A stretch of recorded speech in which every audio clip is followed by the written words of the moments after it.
আজকের ভিডিওটিতে 2025 সালের মাধ্যমিক এবিটিএ টেস্ট পেপারে পেজ নাম্বার 447-এর জিওগ্রাফির অবজেক্টিভস কোশ্চেন সলভ করব।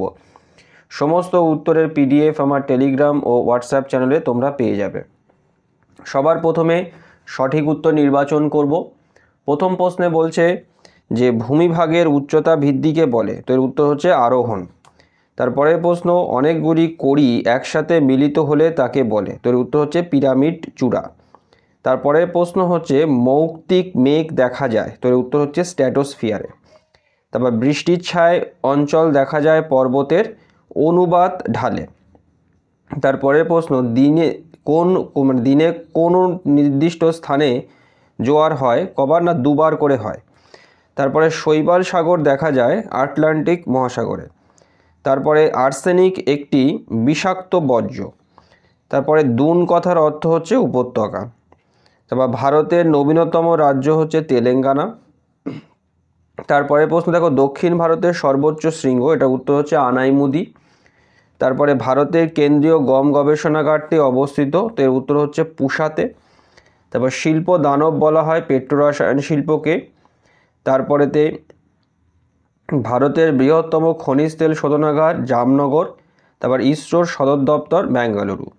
এরপরের পার্টটি হচ্ছে শুদ্ধ এবং অশুদ্ধ নির্বাচন। তো আমরা প্রথম প্রশ্ন দেখি কি বলছে। প্রথম প্রশ্নতে দেখো বলছে যে পট হোল নদীর উচ্চ গতিতে সৃষ্টি হয়, তো এটা শুদ্ধ। তারপর ঝুলন্ত উপত্যকা নদীর উচ্চ গতিতে সৃষ্টি হয়, তো এটা অশুদ্ধ হবে, কারণ ঝুলন্ত উপত্যকা ভূমিরূপটি হিমবাহের কাজের ফলে তৈরি হয়। তারপরেতে চিনুক একটি স্থানীয় বায়ু, তো এটা শুদ্ধ হবে। এবার সরলবর্গীয় অরণ্য দেখা যায় পার্বত্য অঞ্চলে, তো এটাও শুদ্ধ হবে। তারপরে গোদাবরীকে দক্ষিণ ভারতের গঙ্গা বলা হয়, তো এটাও শুদ্ধ। তারপর ইঞ্জেকশনের সিরিঞ্জ একটি চিকিৎসা বর্জ্য, এটাও শুদ্ধ। তারপর উপগ্রহ চিত্রে ফলস কালার ব্যবহৃত হয় না, তো এটা অশুদ্ধ, কারণ ফলস কালার ব্যবহৃত হয়। তারপরের পার্টটি রয়েছে শূন্যস্থান পূরণ। তো প্রথম প্রশ্নে বলছে মিয়েন্ডার নামটি এসছে তুরস্কের মিয়েন্ড্রস নাম থেকে, মিয়েন্ড্রস নামক নদীর নাম থেকে এটা এসছে। তারপরে সমুদ্র স্রোত সৃষ্টির প্রধান কারণ হলো নিয়ত বায়ুপ্রবাহ। তারপর নিরক্ষীয় অঞ্চলে পরিচলন ধরনের বৃষ্টিপাত দেখা যায়। তারপরে উষ্ণ ও শীতল স্রোতের প্রভাবে ঝড়ঝঞ্ঝা সৃষ্টি হয়। তারপরে হ্রদের তলদেশ ভরাট হওয়াকে বলে ইউট্রোফিকেশন। তারপরে ভূতাপ শক্তি একটি অপ্রচলিত শক্তির উদাহরণ। তারপর ভারতের জনসংখ্যা 382 জন প্রতি বর্গ কিমিতে। এরপরের পার্টটি হচ্ছে দুটি বা একটি শব্দে উত্তর দাও। প্রথম প্রশ্ন হচ্ছে যে নদীর ষষ্ঠ ঘাতের সূত্রটি কে প্রদান করেছিলেন, তো এর উত্তর হবে ডব্লিউ হপকিন্স। তারপরের প্রশ্ন ক্ষুব্ধ মণ্ডল বায়ুমণ্ডলের কোন স্তরকে বলে, তো এর উত্তর হচ্ছে ট্রপোস্ফিয়ার।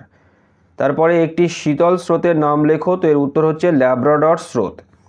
তারপরে পাখির পায়ের মতো দেখতে একটি বদ্বীপের নাম লেখো, তো এটা হচ্ছে মিসিসিপি মিসৌরি নদীর বদ্বীপ।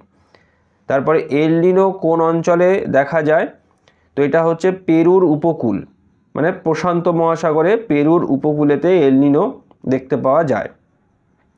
তারপর শ্বাসমূল ও ঠেসমূল কোন উদ্ভিদে দেখা যায়, তো এটা ম্যানগ্রোভ উদ্ভিদে দেখা যায়।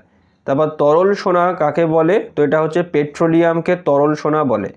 তারপর কন্ট্রোল লাইন কী রং দিয়ে দেখানো হয়, তো এটা হচ্ছে বাদামি। এরপরেতে স্তম্ভ মেলানো।